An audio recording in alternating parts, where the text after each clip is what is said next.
we are talking all about audiences. So we're going to be talking about creating and growing an audience online for your business.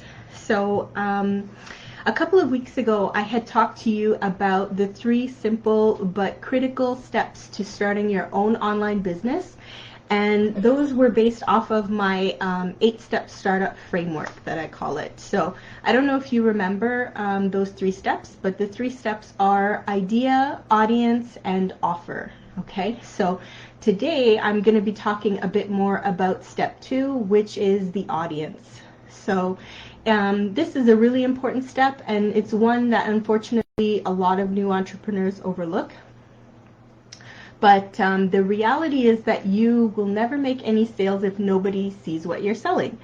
Now, that might sound obvious, but there are plenty of entrepreneurs that set up a website or a Facebook business page and then just kind of wait for sales to come in. And believe me, I've made that mistake before as well. So it's not just, others. I've also done the same thing.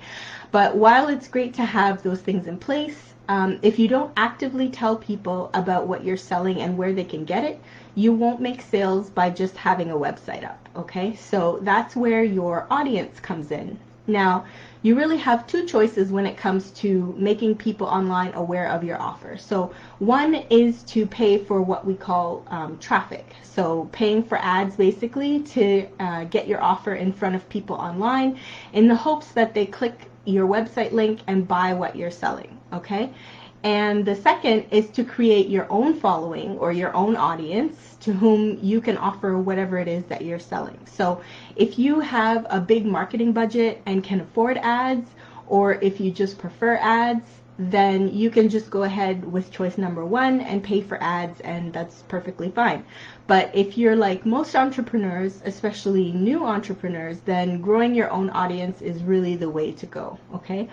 There are just so many benefits to growing your own audience, and I'll just go through a few of them with you. So first, it enables you to communicate with and also to market to a large group of your ideal target market anytime you want to, okay? And that's huge, just that in itself. And second, it lets people from your ideal target market get to know, like, and trust you and your brand. And that's also important because people need to know, like, and trust a brand before they will take out their credit card and buy from them, okay? Now, it also gives you the opportunity to engage with your audience anytime, which is also important for know, like, and trust. But it's also to be able to do some market research on members of your target market anytime you want, okay? And market research will help you get to know the members of your ideal target market even better so that you can tailor your marketing to them, so which basically makes your marketing more effective. And also so that you can improve your offers based on their input and their feedback, okay? So those are some huge reasons right there. So how can you start growing your audience? So first you need to decide where you want to grow your audience, okay? So these days there are, of course, so many options online and on social media where you can grow your audience.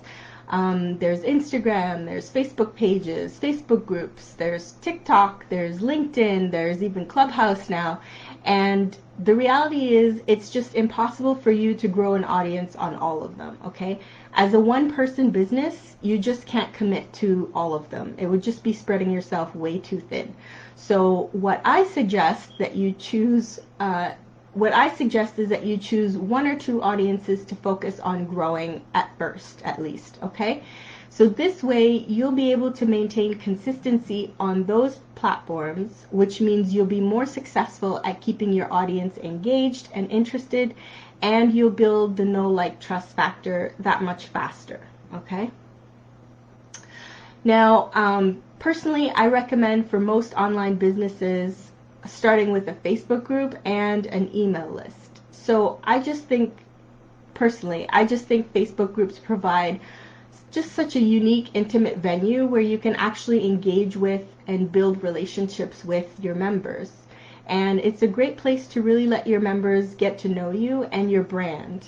It's also your own space where you can fully control who joins and you also call the shots in your own group. So so those are the benefits there. And I also recommend an email list also, because while Facebook groups are great, if you get banned from Facebook for whatever reason, or something happens to Facebook, or your group disappears, or whatever, once it's gone, it's basically gone, okay? You have pretty much no recourse and no way to get back all your members, and that really goes for any social media platform. So, but an email list, on the other hand, is an asset that you own, okay? It's completely yours. So you can communicate with your email list anytime you want and market to them anytime you want. And if you get booted from your email service provider, you can at least download your list and reload it into a new service provider and basically just pick up where you left off, okay? So there's a huge benefit to having an email list as well. Now, there are probably a bajillion ways that you can start and grow your audiences, but so using Facebook groups as the example, one simple way is by going where the people in your target market are likely to spend their time online and finding a way to invite them into your group, okay? So the best place basically to find potential group members for free is probably in other related groups. So just for example, if you're selling spices or some sort of food items, you might want to create a group for foodies where you could also sell your products. And where would you find foodies online? Probably in cooking groups or groups for chefs or something like that. Another example is if you create activity books for school-age kids. You might want to create a group for parents who homeschool, let's say. So where would you look for parents who homeschool? So you would look in large parenting groups, right? Those would be places where these people hang out. So once you're in these groups, you would participate and be active in the group. So that's super important when you are joining those other groups, okay? You can't just be a wallflower and hang out and not ever say anything or comment, because then that defeats the whole purpose of being in the group, and you're not going to recruit anybody that way. So the whole point is to participate and be active in the group, answer people's questions, you know, make your own posts to share some type of value or ideas in the group, ask questions, engage with people, start conversations. People will get to know you and learn that you have a group and will naturally just want to join your group. Now, one thing you should do though beforehand is to create a cover photo in Canva, okay? This will be quick to do. Create just a cover photo in Canva that has the name of your group, who it's for, and what they can expect from your group, and as well as provide your group link, okay? So that way, as you're interacting in the other groups, when people click on your profile, which they naturally will, people will get curious to see who this person is, so they'll click your profile to find out. They'll see right away that you have your own group, and they'll likely click to join your group too. Why not, right? And there are some groups who actually do allow you to promote your group in their group too. So that's another option as well. So those are just a couple of simple strategies for attracting new group members to your own group organically, okay? Now, one thing that I will stress is that you don't want to be only selling your products and services in your group, okay? So even though you may have created a Facebook group to sell your offers, if all you talk about are your offers, then you're going to lose people's interest quickly, and they may also just leave your group altogether. So, excuse me. You want to make sure you're following what's called the 80-20 rule of social media. So basically it says that 80% of your content should be something of value to your members, and then 20% can be outright selling, okay?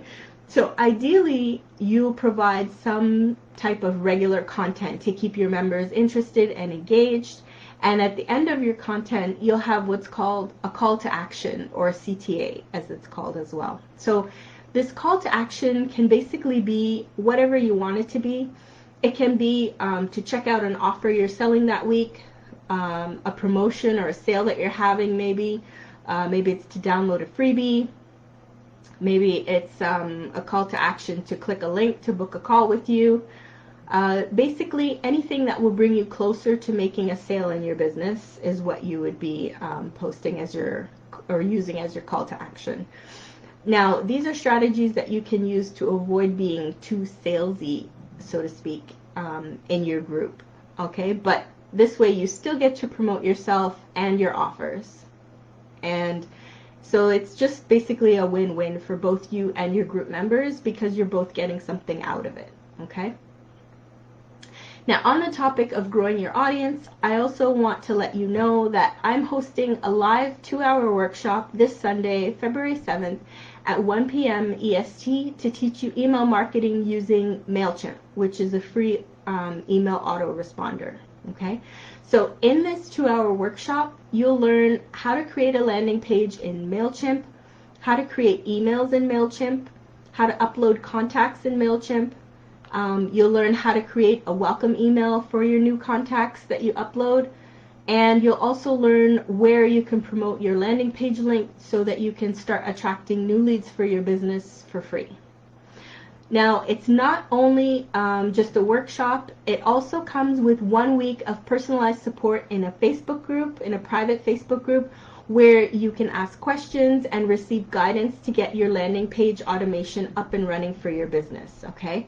So by the end of it, you will have your email list created and your lead magnet set up and ready to be promoted and start attracting leads for you and your business. So if you've been wanting to start an email list for your business, or if you want to start growing your audience and haven't been sure how, this workshop is definitely for you, okay? So I'll post the sign up link in the comments below, and you can scroll down the page to read more details about the workshop, all right? And of course, if you have any questions, you can definitely come back here and ask them, and I'll be happy to answer any questions that you have about the workshop. So that's about it for me. I can't see any comments or questions right now. So if there are no questions, then I'm going to call it a night and let you go. And if you're catching this on the replay, then definitely, if you do have questions about anything that I've talked about, you can pop them in the comments below, and I will come back around and answer them for you. Okay? So that's it for me, and I hope you found this helpful, and I hope you have a great rest of your evening. Take care. Bye.